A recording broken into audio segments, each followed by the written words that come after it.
Sócrates! Belezeira, queridos? Tudo tranquilo? Hoje vamos aí para mais uma aulinha de biologia num oferecimento da BioCell Genomics Technological Presents. Hoje a gente vai continuar o nosso assunto origem da vida. Olá, olá! Essa guitarra aqui, ó, BC Rich. A BC Rich americana foi a primeira guitarra que eu comprei depois de velho. Depois de velho. Tá? Então hoje a gente continua falando de origem da vida, tá? Só que hoje nós vamos abordar o assunto relacionado à hipótese heterotrófica. Então a gente já conversou sobre as outras hipóteses, né? O criacionismo, a panspermia cósmica, a hipótese autotrófica, a gente já discutiu também, e a gente já até falou um pouquinho sobre o histórico dos cientistas que tentaram provar a origem da vida, seja ela biogênica ou abiogênica, tá bom? Bom, depois que o Louis Pasteur conseguiu provar que toda vida vem de uma vida anterior, né? Que toda vida surge de uma vida anterior, ficou a pergunta, né? E aí? Como é que surgiu a porra da primeira vida? Pois bem, eu vou dizer para vocês que a gente não sabe até hoje. Não existe nada que confirme, não existe nenhuma confirmação a respeito de como a vida surgiu. Portanto, eu vou dizer para você uma coisa que me dói, mas eu sou obrigado a falar a verdade. Acreditar nas hipóteses científicas de origem da vida é a mesma coisa que acreditar numa hipótese religiosa, tá? Do ponto de vista da verdade. Lembrando, é lógico, né? A ciência busca fatos, a ciência busca algo tátil, algo empírico, né? Algo que a gente consiga reproduzir em laboratório. No entanto, a gente até hoje não conseguiu encontrar nada disso. Tá? No que diz respeito à vida, nós não sabemos como ela se originou. Existem várias ideias, isso é uma busca constante, tá? Mas, assim, dentro daquilo que é possível, a hipótese heterotrófica ainda hoje é uma hipótese um pouco controversa, é verdade, mas ainda hoje é a hipótese mais aceita. Tá bom? Firmeza? Então vamos discutir essa hipótese agora com vocês, meus queridos. Quem criou essa hipótese foi um cara chamado Oparin, um russo. O cara era um gênio, o cara era inteligente pra caramba, né? O Oparin, ele era biólogo, ele era geólogo, ele era químico. Nossa, o cara sabia de tudo e mais um pouco. Isso no meio do século passado, né? Do meio do século XX. Então, depois de muitas análises geológicas, muitas análises fósseis, enfim, de um monte de ideias que se passaram pela cabeça dele, ele teceu sua teoria. E essa teoria previa que os primeiros seres vivos deveriam ser heterotróficos. Por quê? Porque um ser vivo heterotrófico, ele é muito simples. Ele não precisa produzir o seu próprio alimento através de uma fotossíntese. Tá? Ele pode realizar uma tarefa muito simples como a fermentação, né? Que é uma glicólise muito simplificada. Então, sendo heterotrófico, o primeiro ser vivo dava conta de sustentar a evolução, né? Porque a evolução prevê que os primeiros seres vivos deveriam ser simples. Tudo começa do mais simples e vai ganhando complexidade ao longo do tempo. Né? Então, a hipótese do Oparin, ela é confluente com a evolução, tá? Porque diz que o primeiro ser vivo que surgiu era muito simples, era heterotrófico e provavelmente unicelular, sendo que a ideia que a gente tem hoje é que ele tenha sido um procarionte, tá bom? Existem outras ideias hoje em dia, tá? Existem outras ideias mais modernas, no entanto, não são elas que vão incidir no seu vestibular. Tudo bem? Hoje em dia o pessoal acredita que a água surgiu em rachaduras na crosta terrestre, no fundo do mar, né? Mas eles não sabem muito bem como foi que isso aconteceu ainda, tá? Talvez a gente até demore um pouco para descobrir isso do ponto de vista científico, né? Mas a teoria do Oparin ainda é a mais aceita, apesar de controversa, e ela ainda é aquela que vai incidir no seu vestibular. Fechou? Belezinha? Bom, para o Oparin tecer a ideia dele, a teoria dele, a proposta dele, que era de seres vivos, heterotróficos, unicelular, de baixíssima complexidade, ele pensou o seguinte: a Terra primitiva, né? Como ele era geólogo, ele sabia que a Terra primitiva era muito, muito quente. A crosta terrestre é extremamente quente. E haviam poucas substâncias químicas aqui. A gente tinha aí NH3, amônia, CH4, metano, tinha hidrogênio molecular, né, na forma gasosa, e a gente tinha água, tá? Principalmente vapor de água. Isso é o que se detectava nos estratos geológicos, né? Então, o Oparin sabia que, por conta dos seus estudos geológicos, a Terra era muito quente e a Terra possuía essas 4 moléculas, sendo uma delas orgânica, né? Repara o seguinte, essas 4 moléculas que a gente está vendo aí, elas podem vir a constituir as moléculas orgânicas complexas que a gente conhece. Proteína, lipídio, glicídio, ácidos nucleicos, né? Afinal de contas, a gente encontra aqui o CHON, né? C-H-O-N, né?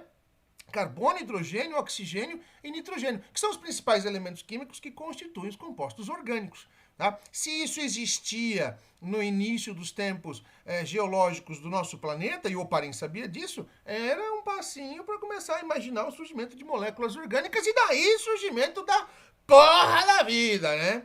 Tudo bem? Outra coisa que o Oparin detectou a partir de seus estudos geológicos é que havia um elevado vulcanismo. Então a gente tinha aqui no nosso planeta uma temperatura muito grande e com uma liberação de muitos gases tóxicos, inclusive para a gente hoje, mas que na época podem ter sido os gases que deram origem às primeiras moléculas carbônicas, as primeiras moléculas orgânicas, tá bom? Então, elevado vulcanismo, muita chuva com muito relâmpago, lembrando que o relâmpago é uma fonte de energia. Outra coisa que a Terra primitiva não possuía era a camada de ozônio, portanto a energia da luz solar chegava aqui na sua integralidade. Então olha que louco, elementos químicos e micromoléculas ideais, alta temperatura, energia, relâmpago, energia, luz, energia. O que você quer mais? Um monte de elemento químico que pode vir a constituir substâncias orgânicas e energia para que a reação química ocorra. Pronto, tá feito aí a ideia, né? O negócio, então, vai girar em cima disso. Essa foi a ideia do Oparin, tá?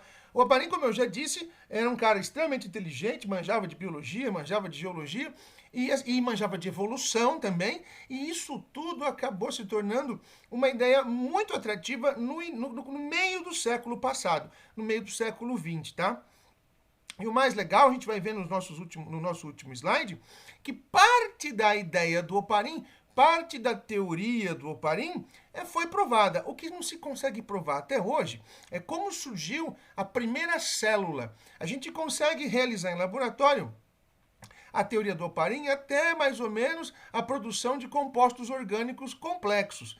Inclusive, a gente encontra muitos desses compostos orgânicos complexos em outros planetas. Já foi detectado, por exemplo, em Marte a presença de aminoácidos. Tá? A gente já viu que existem aminoácidos, existem certos tipos de lipídios, a gente nunca achou DNA, mas alguns compostos orgânicos complexos já foram encontrados em Marte, já foram encontrados em outros planetas, já foram encontrados inclusive em meteoros. Tá? Então, assim, não é tão difícil produzir esse tipo de molécula. Tá? O problema é o ponto de virada, né? É o momento em que essas moléculas passaram a constituir estruturas celulares muito simples, como é o caso de alguns procariontes. Tudo bem? Então, de novo, a hipótese do Oparin leva em conta a simplicidade do primeiro organismo, heterotrófico, unicelular, baixa complexidade. Leva em conta o aspecto geológico da época. Planeta Terra muito quente, a crosta terrestre cheia de vulcanismo, gases como a amônia, o metano, o hidrogênio e vapor de água, tá? A gente tinha também uma elevada quantidade de chuva, portanto muitos relâmpagos, tá? E a ausência de camada de ozônio, o que permitia a chegada de raios ultravioleta com intensa quantidade de energia aqui no nosso planeta. Essa energia, mais as moléculas, acabou ocorrendo algum tipo de reação química, pelo menos dentro da cabecinha do nosso querido Oparin. Tudo bem? Beleza? Então vamos para o próximo slide, vamos ver exatamente o que ele disse. Depois dos pormenores, vamos ver agora a ideia para valer. Então o Oparin dizia o seguinte, parece difícil, calma, não assusta, parece difícil, mas não é, é facinho, é bem gostoso, inclusive. O Oparin disse o seguinte, naquela época existiam, não tinha camada de ozônio, então entrava muitos raios ultravioleta e haviam muitos relâmpagos na atmosfera por causa do vapor de água e acabava condensando lá em cima formando, e precipitava depois formando chuva, tá? Existia na atmosfera aqui, ó, uma boa quantidade de gases, amônia, metano, hidrogênio e vapor de água. Então, isso tudo aqui, a energia associada a esses gases acabou por gerar algumas substâncias simples, como os aminoácidos, os menores aminoácidos, tá? Os aminoácidos menorzinhos, aqueles piquititinhos porqueiras, tá? Pouco complexos. Muito bem. Ao mesmo tempo, de vez em quando, ocorria a condensação em formação de nuvens lá no alto da nossa atmosfera, tá? E ocorria a precipitação, ou seja, chovia. Essa chuva levava as substâncias simples da atmosfera para o solo, formando lagos lotados de aminoácidos, lagos térmicos. Lembrando, ó, a crosta terrestre é extremamente quente, tem uma elevada atividade vulcânica, tá? Então, olha que louco, cara. Pro Oparin, os gases reagiram com a energia na atmosfera, formando substâncias simples na própria, tá? Quando chovia, essas substâncias simples eram lavadas da atmosfera e quando chegavam ao solo formavam lagos. Esses lagos eram quentes, funcionava como uma panela de pressão. Funcionava como uma caldeira, né? Você dando energia térmica, você aumenta o choque entre as moléculas. Então, de repente, em algum momento, esses aminoácidos começaram a se encontrar, a se chocar, e começou a dar origem a quem? A proteínas. E aí a gente tem aqui, ó, a formação de substâncias complexas, ó, formação de substâncias complexas. Olha aqui que bonitinho, ó, formação de substâncias complexas, tá? Essas substâncias complexas, obviamente, se formaram nesses lagos, né? Esses lagos térmicos, e aí o Oparin passa a chamar essa situação, esses lagos térmicos lotados de substâncias complexas, tais quais as proteínas, ele começa a chamar isso de caldo orgânico. Caldo orgânico, tá bom? E por algum motivo, tá? A gente não sabe se foi bem assim, o Oparin não sabe se foi bem assim, mas a gente ainda reproduz isso em laboratório, surgiu o que a gente chama de coacervados. Olha aqui, surgiram os coacervados. Nesse caldo orgânico surgiram os coacervados. Opa! Pronto. Surgiram aqui os coacervados. Ixi, deu pau aqui. Velho, é uma merda. Vamos voltar aqui. Então, nesse caldo orgânico surgiu o coacervado. O que é um coacervado? Coacervado, pensa assim, pensa numa panela com água, bota lá uma gotícula de óleo. Não vai formar uma bolinha? Não vai formar uma bolinha ali que não se mistura com a água, vai ficar encerrada, forma uma microesfera, uma pequena vesícula oleosa na água? Pois é, a diferença é que o coacervado não é feito de óleo propriamente dito, ele é feito de proteína, tá? É uma camada de proteína que encerra em seu interior, tá? Encerra em seu interior o líquido, água. E isso é quase uma célula, tá? Lógico, vamos dar uma forçada no raciocínio, né? Mas os coacervados, a gente crê hoje, que não são seres vivos, cuidado, coacervado não é ser vivo, tá? A gente acredita que tenha sido o primórdio, assim, a primeira estrutura que, por algum motivo, em algum momento, lá dentro entrou um ácido nucleico que começou a se reproduzir, começou a se duplicar e deu origem à primeira célula, tá? Mas essa passagem aqui, ó, dos coacervados para as primeiras células vivas primitivas, ó, acabou. A gente prova, a gente consegue realizar tudo isso aqui, ó, até coacervado, a gente consegue realizar esse experimento em laboratório. Tá, e funciona, dá igualzinho, a ideia é a mesma. Agora, daí ao surgimento da primeira vida, o surgimento da primeira célula, daqui para frente é como se fosse, entre aspas, religião. Tem que ter fé para acreditar. Apesar da ideia ser muito boa, apesar da ideia ser muito lógica, né? Mas não há confirmação empírica, científica a respeito do coacervado para frente. Tudo bem? Bom, então vamos voltar na teoria do Oparin. Do coacervado para frente, o que aconteceu? Acredita-se que dali surgiram as primeiras células primitivas, tá? Células essas heterotróficas, muito provavelmente anucleares, tá? e anaeróbicas. Lembra? Não tinha O2 na atmosfera, tinha O3. Não tinha O3, então não tinha O2. Tá? Não tinha oxigênio livre na atmosfera. Não tinha nem O3, quem dirá O2. Tudo bem? Então essa turma era anaeróbica, portanto faziam fermentação. Beleza? E a fermentação é uma reação química bastante simples, bastante comum, né? Não tem assim nenhuma complexidade, não se compara a uma fotossíntese, muito menos a uma respiração celular aeróbica. Muito bem. Só que é o seguinte, a fermentação tem como subproduto, tá? Tem como subproduto a liberação de dióxido de carbono, CO2. Então essas primeiras células anaeróbicas fermentativas começaram a liberar quantidades absurdas de CO2 na atmosfera. Tá? Esse CO2 para elas era tóxico. A grande maioria morreu e extinguiu. Sobraram algumas? Sim, que deram origem às nossas bactérias anaeróbicas atuais, tá bom? Então hoje a gente tem os descendentes dessa primeira turma que surgiu. Só que é o seguinte, um outro grupo dessas células primitivas heterotróficas anaeróbicas sofreu mutação gênica e essa mutação permitiu a utilização do dióxido de carbono como fonte de matéria orgânica, como fonte de energia. Tá? E aí, o que aconteceu? Esse grupo deu origem às células autotróficas. Lembrando que a fotossíntese usa CO2, né? Então o ambiente ficou ruim para as anaeróbicas heterotróficas, aconteceu alguma mutação casual, essa mutação trouxe uma adaptação que permitiu que os novos indivíduos usassem esse CO2. E aí a gente acredita que tem, a gente e o Oparin, né, lógico, acredita que tenham surgido as células autotróficas. No entanto, ainda anaeróbicas.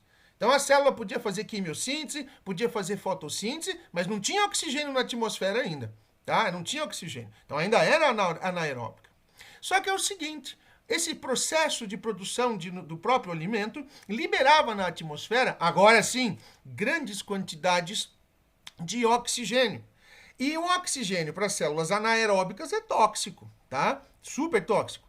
Então, grande parte dessas células autotróficas anaeróbicas morreram, extinguiram. Sobraram algumas? Sobraram algumas sim. E hoje a gente tem exemplares autotróficos anaeróbicos unicelulares que são descendentes dessa turma que surgiu lá atrás no tempo. Tudo bem? Um outro grupinho dessas células autotróficas anaeróbicas sofreu mutação gênica. Essa mutação acabou trazendo uma vantagem, uma adaptação. E que adaptação era essa? A utilização do oxigênio como aceptor final de elétrons num processo que a gente chama cadeia de transporte de elétrons. Tá bom? Que está dentro da respiração celular aeróbica. Opa! Surgiram os aeróbicos.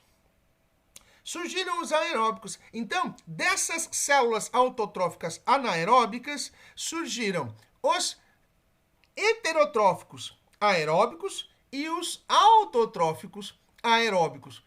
Por quê? Porque eles conseguiam utilizar esse oxigênio. Tá? E nós, eu, você, todos os animais, todos os vegetais, todos os seres vivos que são aeróbicos, são oriundos desses caras aqui, ó. A nossa origem é dessa turma. Tudo bem? É uma ideia bem legal, né? Assim, se você for parar para pensar, tem bastante lógica, tem bastante... A biologia aí tá bem inserida, é bem da hora. Só que, assim, não provamos ainda. Não dá para provar, tá? Como eu disse para vocês anteriormente, a gente só prova até aqui, ó. Até a formação do caldo orgânico, dos coacervados. Tudo bem? Logo depois, alguns anos depois, creio eu, uns 10 anos depois da teoria do Oparin ter publicado a sua teoria, surgiram dois cientistas americanos, tá, que a gente vai ver agora, um chamado Stanley Miller e o outro Harold Urey. Tá? Esses caras fizeram um experimento, pegaram a teoria do Oparin, tá, e fizeram um experimento na tentativa de ver se funcionava a ideia dele. Então, o que eles fizeram? Eles pegaram uma cuba com água e aqueceram essa água aqui. Aqueceram bastante essa água. Isso aqui formou vapor. Formou vapor de água, que é o que tinha na atmosfera. Aí, num balão volumétrico aqui em cima, eles, além do vapor da água, eles colocaram metano, amônia e hidrogênio. Metano, amônia e hidrogênio na forma gasosa. E, além disso, ofereceram energia elétrica, colocaram eletrodos aqui para oferecer uma forma de energia, a energia dos relâmpagos da época, né? Então, percebe que eles estão tentando fazer a reprodução das ideias, da teoria do Oparin, né? Muito bem, fizeram isso, colocaram bonitinho, tá? E aí aqui se formavam gases, né? Aqui formavam-se gases aqui, um condensador liquefazia esses gases, vinha aqui, acumulava, e eles recolhiam esses gases e faziam a análise para saber o que tinha. Esse gás não, esse líquido, e faziam a análise para saber o que tinha. Deixaram esse experimento correndo aí 15, 20 dias. Quando eles pegaram o material aqui presente, o material que veio para cá, condensou, né, o gás condensou, eles fizeram análise, o que é que eles encontraram? Aminoácidos, velho. Aminoácidos. E não é que deu certo, tá? Então eles encontraram substâncias simples, o que prova que formaram-se aminoácidos na atmosfera, a chuva, né, no caso aqui a condensação da água, levava essas novas moléculas para o solo. E aí, teve um outro cientista que pegou esse líquido, o líquido retirado daqui do final do experimento, e deixou ele pingando sobre pedras incandescentes, sobre rochas incandescentes. Você sabe o que aconteceu depois de uma semana isso acontecendo? Sabe o que ele percebeu? Que se formaram proteínas simples. Só que a proteína por si só já é mais complexa que o aminoácido. Então, formaram-se proteínas. Então, olha só, cara, bateu a ideia. Se você pegar o líquido que sai daqui, que são aminoácidos, e pingar ele lentamente sobre uma rocha incandescente, depois de um tempo, o material que se forma ali, que vai cozinhar e tal, vai formar proteína. Então, hoje em dia a gente sabe, é provado que até o caldo orgânico a gente consegue provar. Tá? E muitas vezes os experimentos avançam um pouquinho e surge ali de vez em quando um coacervado. Então até coacervado, ó, a gente prova direitinho, tá? A ciência consegue reproduzir isso no laboratório. O que também não é sinal de que tenha sido assim, viu? Só enfatiza que pode, a chance é maior de ter sido assim. Tá? Lembrando que a origem da vida é uma incógnita para todos, né? Para a religião, para a ciência, para todo mundo. Nós não sabemos como a vida surgiu ainda. Mas o experimento reforça a ideia de que o Oparin talvez estivesse certo, né? Reforça, porque o experimento comprova aí boa parte do que o Oparin pensou. Tudo bem, meus queridos? Belezinha? Queridos, eu espero que vocês tenham gostado da aulinha de hoje. Espero que vocês tenham aprendido, tá? Só relembrando, só para explicar para vocês, eu quis deixar tudo junto, né? Eu quis dar a origem da vida por completo, de uma vez, que é pra gente não ficar tendo que relembrar depois, lá no fim do ano. Tudo bem, meus queridos? Ó, um baita beijo para vocês. Fiquem com Deus. Obrigado aí pela atenção. Se cuidem bastante. Bons estudos. Não desistam. Agora não é hora de desistir. Agora é hora de pegar firme e forte, tá? Arregaçar de estudar. Porque aí tem o fim do ano, vamos esperar que as coisas melhorem e que os vestibulares ocorram e que vocês arrebentem nesses vestibulares. Tá bom, meus queridos? Um grande beijo no coração de vocês do Zé. Boa semana, tudo de bom. Falou, galera. Tchau pra vocês. Tchau, tchau.